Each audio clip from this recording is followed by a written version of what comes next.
Shalom, Tuhan Yesus adalah anak domba Allah yang menghapus dosa dunia. Kita mau melihat satu bagian firman Tuhan dari Injil Yohanes pasal 1 ayat 29 yang mengatakan seperti ini. Pada keesokan harinya, Yohanes melihat Yesus datang kepadanya. Dan ia berkata, "Lihatlah anak domba Allah yang menghapus dosa dunia. Dialah yang kumaksud ketika kukatakan, kemudian daripada aku akan datang seorang yang telah mendahului aku, sebab dia telah ada sebelum aku." Nah, ini adalah perkataan daripada Yohanes Pembaptis kepada orang-orang pada waktu itu, khususnya kepada para muridnya yang bersama-sama dengan dia. Ketika Tuhan Yesus satu kali lewat dari depan Yohanes, kemudian Yohanes mengatakan kepada murid-muridnya, "Lihatlah anak domba Allah yang menghapus dosa dunia. Dialah yang kumaksud ketika kukatakan kemudian daripada aku akan datang seorang yang telah mendahului aku, sebab ia telah ada sebelum aku." Jadi, saudara, usia sebenarnya waktu Yohanes Pembaptis lahir itu kurang lebih berbeda usianya dengan Yesus. Lebih dahulu lahir Yohanes.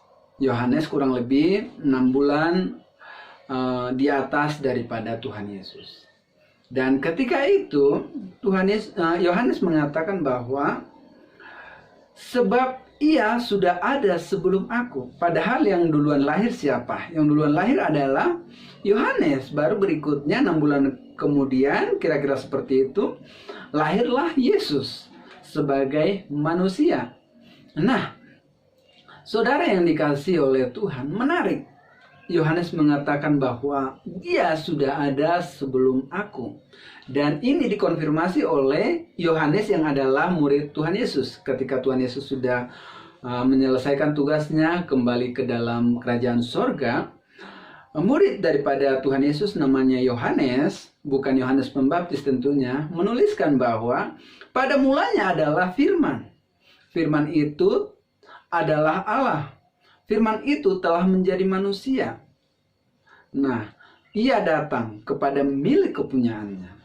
Jadi Tuhan Yesus atau firman Allah itu datang kepada milik kepunyaannya, yaitu Israel, alat yang dia pilih sebagai tempat di mana dia lahir dan menjadi bagian daripada Israel. Nah, menarik Bapak Ibu dan Saudara yang dikasihi oleh Tuhan, Tuhan Yesus dikatakan sebagai anak domba Allah yang menghapus dosa dunia. Pada masa itu, dan bahkan sampai sekarang banyak orang Israel yang belum percaya bahwa Yesus Kristus adalah juru selamat. Mereka masih menggunakan hewan atau domba sebagai korban penghapus dosa.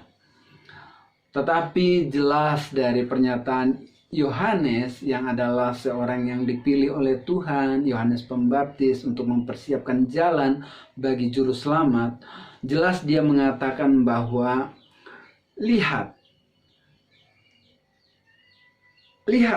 anak domba Allah yang menghapus dosa dunia. Jadi, apa yang mau dikatakan oleh ayat daripada firman Tuhan ini kepada kita semua? Yesus adalah anak domba Allah yang menghapus dosa dunia. Ini meruntuhkan beberapa pemahaman, beberapa pemikiran daripada kita pada umumnya, bahwa dosa bisa dihapus ketika kita begitu banyak berbuat baik, begitu banyak beramal, begitu banyak beribadah. Seolah-olah perbuatan baik kita itulah yang dapat menghapus dosa kita. Banyak orang berpikir bahwa ketika nanti di akhir zaman Tuhan akan melihat perbuatan baik kita, dan kalau begitu banyak perbuatan baik kita, maka kita akan memperoleh yang namanya pengampunan dosa. Akan diharapkan kita bisa bersama-sama di dalam kerajaan Allah. Tetapi pernyataan ini jelas, pernyataan daripada Yohanes Pembaptis ini jelas mengatakan bahwa lihatlah anak domba Allah, yaitu Yesus, yang menghapus dosa dunia. Menarik. Jadi ini menjelaskan bahwa tidak ada keselamatan selain daripada Tuhan Yesus. Tidak ada keselamatan, tidak ada pengampunan dosa selain daripada melalui anak domba Allah, yaitu Tuhan Yesus Kristus. Jadi Bapak Ibu Saudara yang dikasihi oleh Tuhan, jangan berharap keselamatan melalui perbuatan baik. Jangan berharap keselamatan melalui agama. Jangan berharap keselamatan melalui rasul-rasul. Jangan berharap keselamatan selain daripada Tuhan Yesus. Tuhan Yesus adalah jalan. Tuhan Yesus adalah anak domba Allah yang ditetapkan oleh Allah sebagai satu-satunya jalan untuk orang memperoleh yang namanya keselamatan. Jadi Bapak, Ibu, dan Saudara yang dikasihi oleh Tuhan, apa yang harus kita lakukan?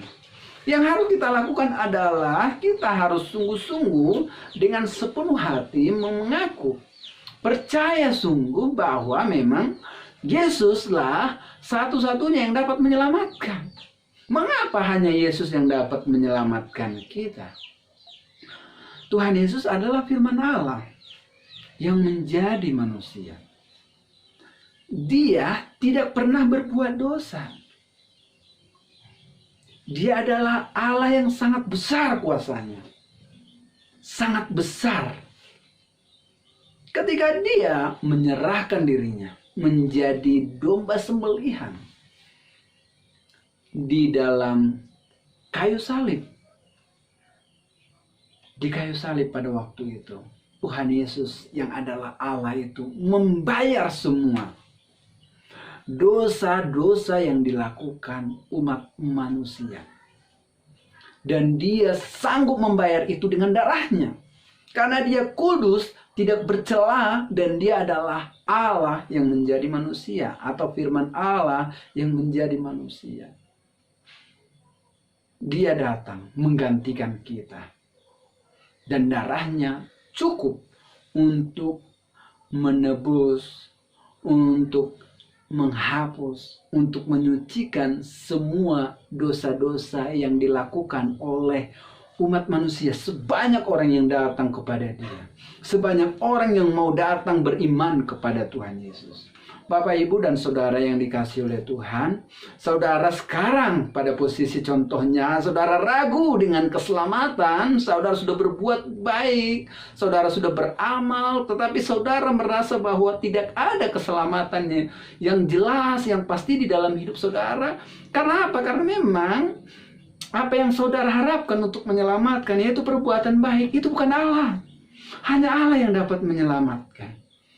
Itu sebabnya hanya Tuhan Yesus yang adalah Allah yang dapat menyelamatkan kita. Ketika kita mempercayai Dia sebagai juru selamat, sebagai penyelamat atas hidup kita, lantas kita akan memiliki keyakinan damai sejahtera bahwa benar apa yang dilakukan oleh Tuhan Yesus sanggup untuk menyelamatkan kita. Kita tinggal seperti menerima sebuah hadiah. Nah, Bapak, Ibu, dan Saudara, apakah Saudara mau menerima hadiah daripada Tuhan Yesus, yaitu hidup yang kekal? Mari kita percaya, mari kita beriman. Dia sanggup menyucikan kita dari dosa kita. Tuhan Yesus memberkati kita sekalian.